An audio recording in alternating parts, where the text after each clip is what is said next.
What do you like about Dillon at inside linebacker? Yeah, I like Dillon. Dillon can move. He can change direction. He's a great athlete. He's, he really did some good things the first day. He came out. He was nervous. He was making all the calls at the middle linebacker position, which was new for him.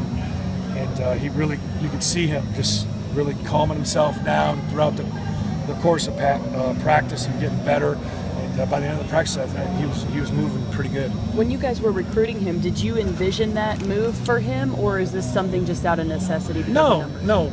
Dillon could play all three linebacker positions. Outside, inside, Sam, Mike, or Will.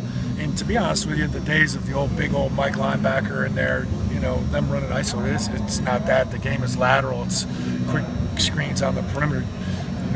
What we ask our Mike linebacker to do, they got to be able to run. They do. So that's a positive having Dillon there. Is it at this point? Is there still a big difference between the Will and the Mike? I mean, obviously, not really. Yeah. Other than calling the play is all there is? I mean, yeah. What else is different? Well, there is differences, but right. As far as what you're looking for as an athletic guy, you're looking for the same guy.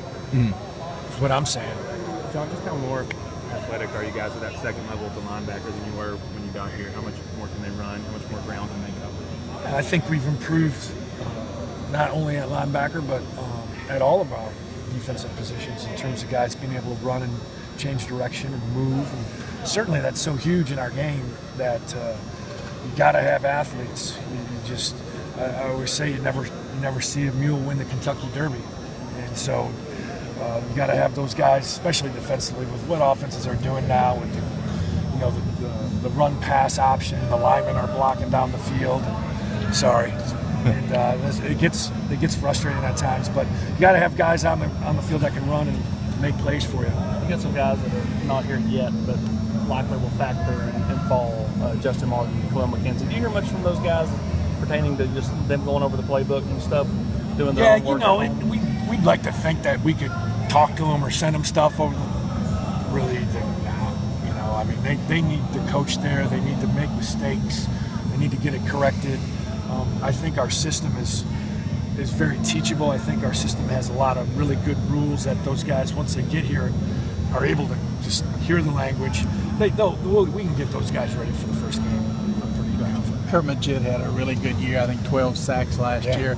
How similar will his role be this year? Same. He needs to get about 18 sacks this year. That's the only difference. So he'll be playing some in and some linebackers. Oh yeah. And I think that's good for Kurt, to be able to do that. And it keeps him engaged, and he's smart enough to handle it. So we're not changing that.